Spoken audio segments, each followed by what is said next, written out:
오늘 하나님께서 우리에게 주시는 말씀은 요한복음 15장 1절에서 11절까지 말씀입니다. 요한복음 15장 1절에서 11절까지 말씀 우리 함께 읽겠습니다. 나는 참 포도나무요 내 아버지는 농부라.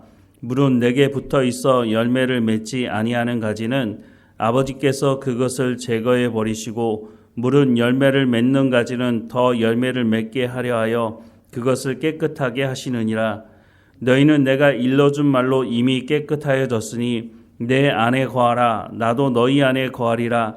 가지가 포도나무에 붙어 있지 아니하면 스스로 열매를 맺을 수 없음같이 너희도 내 안에 있지 아니하면 그러하리라. 나는 포도나무여 너희는 가지라. 그가 내 안에 내가 그 안에 거하면 사람이 열매를 많이 맺나니 나를 떠나서는 너희가 아무것도 할 수 없음이라. 사람이 내 안에 거하지 아니하면 가지처럼 밖에 버려져 마르나니 사람들이 그것을 모아다가 불에 던져 사르느니라. 너희가 내 안에 거하고 내 말이 너희 안에 거하면 무엇이든지 원하는 대로 구하라. 그리하면 이루리라. 너희가 열매를 많이 맺으면 내 아버지께서 영광을 받으실 것이요 너희는 내 제자가 되리라. 아버지께서 나를 사랑하신 것 같이 나도 너희를 사랑하였으니 나의 사랑 안에 거하라. 내가 아버지의 계명을 지켜 그의 사랑 안에 거하는 것 같이 너희도 내 계명을 지키면 내 사랑 안에 거하리라. 내가 이것을 너희에게 이름은 내 기쁨이 너희 안에 있어 너희 기쁨을 충만하게 하려 함이라. 아멘. 예수님께서 제자들과 자신의 관계를 포도나무 비유를 가지고 말씀을 하시는데요. 1절과 2절 말씀해 보면 나는 참 포도나무요 내 아버지는 농부라. 물은 내게 붙어 있어 열매를 맺지 아니하는 가지는 아버지께서 그것을 제거해 버리시고 물은 열매를 맺는 가지는 더 열매를 맺게 하려 하여 그것을 깨끗하게 하시느니라 라고 말씀합니다. 예수님을 자신을 일컬어서 참 포도나무라고 말씀하시고 제자들을 가지라고 말씀하시고 또 이 참 포도나무를 가꾸시는 농부를 하나님 아버지로 말씀을 하고 있습니다. 하나님 아버지께서 이 참 포도나무를 관리하시니 그 열매가 얼마나 많이 맺힐까 우리가 기대할 수 있지 않겠습니까? 그런데 2절 말씀해 보면 물은 내게 붙어 있어 열매를 맺지 아니하는 가지는 이라고 말씀합니다. 분명히 참 포도나무에 가지가 붙어 있기는 하는데 열매가 없는 가지가 있다는 겁니다. 그러면 어떻게 하느냐?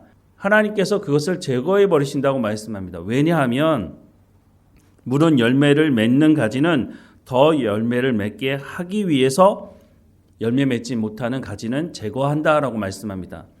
왜 열매 맺지 못하는 가지를 제거할까요? 뿌리로부터 양분이 공급되기는 하는데 풍성하게 맺히는 그 가지에 들어갈 양분이 열매 맺지 못하는 가지에 들어가니까 열매 맺지 못하는 가지는 제거해 버리신다라고 말씀을 하는 겁니다. 그러면서 말씀을 이어가시는데 4절 이하의 말씀해 보니까 내 안에 거하라. 나도 너희 안에 거하리라. 가지가 포도나무에 붙어 있지 아니하면 스스로 열매를 맺을 수 없음같이 너희도 내 안에 있지 아니하면 그러하리라. 나는 포도나무여 너희는 가지라. 그가 내 안에 내가 그 안에 거하면 사람이 열매를 많이 맺나니 나를 떠나서는 너희가 아무것도 할 수 없음이라. 사람이 내 안에 거하지 아니하면 가지처럼 밖에 버려져 마르나니 사람들이 그것을 모아다가 불에 던져 사르느니라. 너희가 내 안에 거하고 내 말이 너희 안에 거하면 무엇이든지 원하는 대로 구하라. 그리하면 이루리라 라고 말씀하십니다. 예수님께서 내 안에 거하라 라고 말씀합니다. 그러면 나도 너희 안에 거하리라 하고 말씀하시는데 이게 도대체 무슨 말일까요? 우리가 예수님 안으로 어떻게 들어가고 예수님이 우리 안에 어떻게 들어오신다는 말일까요? 가지가 포도나무에 붙어 있지 아니하면 스스로 열매를 맺을 수 없음같이 너희도 내 안에 있지 아니하면 그러하리라. 우리가 예수님 안에 거하지 않으면 예수님이 우리 안에 거하지 않으면 열매를 맺을 수 없다고 말씀을 하고 있습니다. 그런데 앞서 보았던 것처럼 분명히 예수님께 붙어있는 가지 있다는 거죠. 그런데 열매 맺지 못하는 가지가 있다고 말씀합니다. 왜 열매를 맺지 못하느냐? 내 안에 거하라고 말씀하시지만 내 안에 거하지 못하고 또 예수님이 그 안에 거하지 않기 때문에 열매가 맺어질 수 없다는 거죠. 5절 말씀을 다시 보면 나는 포도나무여 너희는 가지라. 그가 내 안에 내가 그 안에 거하면 사람이 열매를 많이 맺나니 나를 떠나서는 너희가 아무것도 할 수 없다라고 말씀합니다. 예수님 분명히 말씀하시죠. 그가 내 안에 내가 그 안에 있어야 열매가 맺어진다라고 말씀합니다. 아니 그러면 도대체 어떻게 열매를 맺을 수 있다는 말인가? 6절 말씀에 사람이 내 안에 거하지 아니면 가지처럼 밖에 버려져 마르나니 사람들이 그것을 모아다가 불에 던져 사른다고 말씀합니다. 그럴 수밖에 없는 거죠. 열매 맺지 못하는 가지를 계속 붙여둘 이유가 없는 거죠. 7절 말씀에 너희가 내 안에 거하고 내 말이 너희 안에 거하면 이라고 말씀합니다. 이제 조금 알 것 같습니다. 우리가 예수님 안에 거하고 예수님이 우리 안에 거한다고 하는 것은 우리가 예수님께서 하시는 하나님의 말씀을 듣고 순종하는 것이라고 하는 것을 알 수가 있는 거죠. 그럴 때에 우리가 많은 열매를 맺게 된다라고 말씀을 하시는 겁니다. 너희가 내 안에 거하고 내 말이 너희 안에 거하면 하나님의 말씀을 우리가 귀담아 듣고 그 말씀을 들을 뿐만 아니라 우리의 삶의 현장에서 하나님 말씀에 순종할 때에 그것이 열매로 드러나게 된다라고 말씀을 해주시는 것이죠. 10절 말씀에 보면 내가 아버지의 계명을 지켜 그의 사랑 안에 거하는 것 같이 너희도 내 계명을 지키면 내 사랑 안에 거하리라 라고 말씀합니다. 예수님은 제자들에게 너희가 하나님의 말씀을 듣고 순종하라고 말만 하신 것이 아니라 자신이 먼저 하나님의 말씀을 듣고 순종하는 삶을 살아가고 있으니 내가 너희에게 본이 되는 삶을 살아가고 있으니 너희도 하나님의 말씀을 듣고 순종함으로 하나님의 사랑 안에 거하라 라고 말씀을 하고 있는 것입니다. 제자들이 예수님의 말씀을 듣고 순종하는 것, 그 말이 무슨 말인지는 알아들었을 것이라고 생각이 듭니다. 그런데 이 말씀을 듣고 있는 제자들, 서로 자리싸움하고 있던 제자들 아닙니까? 예수님의 말씀을 듣지 않아서 이들이 예수님의 말씀에 순종하지 않은 것이 아닙니다. 분명히 예수님의 말씀을 듣긴 들었습니다. 앞서 말씀을 보았던 것처럼 분명히 참 포도나무에 가지가 붙어 있는 것은 분명히 맞는데 열매가 없다는 것입니다. 그러면 어떻게 열매를 맺을 수 있을까요? 이미 예수님께서 보혜사 성령에 대한 말씀을 하셨습니다. 보혜사 성령은 진리의 영이고 보혜사 성령이 오시면 하나님의 말씀 가운데로 우리를 인도하시고 그 말씀을 깨달아 알게 하시며 그 말씀대로 순종하는 삶을 살아갈 수 있도록 하신다고 말씀합니다. 그래서 성령의 열매가 우리의 삶에 맺어질 수 있다고 말씀하는 것이죠. 예수님께서 가시면 오실 보혜사 성령, 그 성령의 세례가 임할 때까지 너희가 예루살렘을 떠나지 말라고 기도하라고 말씀을 하신 이유가 바로 여기 있는 것이죠. 예수님은 제자들 안에 많은 열매가 맺어지길 원하십니다. 요한복음 14장 11절부터 12절 말씀에 보면 내가 아버지 안에 거하고 아버지께서 내 안에 계심을 믿으라. 그렇지 못하겠거든 행하는 그 일로 말미암아 나를 믿으라. 내가 진실로 진실로 너희에게 이르노니 나를 믿는 자는 내가 하는 일을 그도 할 것이요 또한 그보다 큰 일도 하리니 이는 내가 아버지께로 감이라 라고 말씀합니다.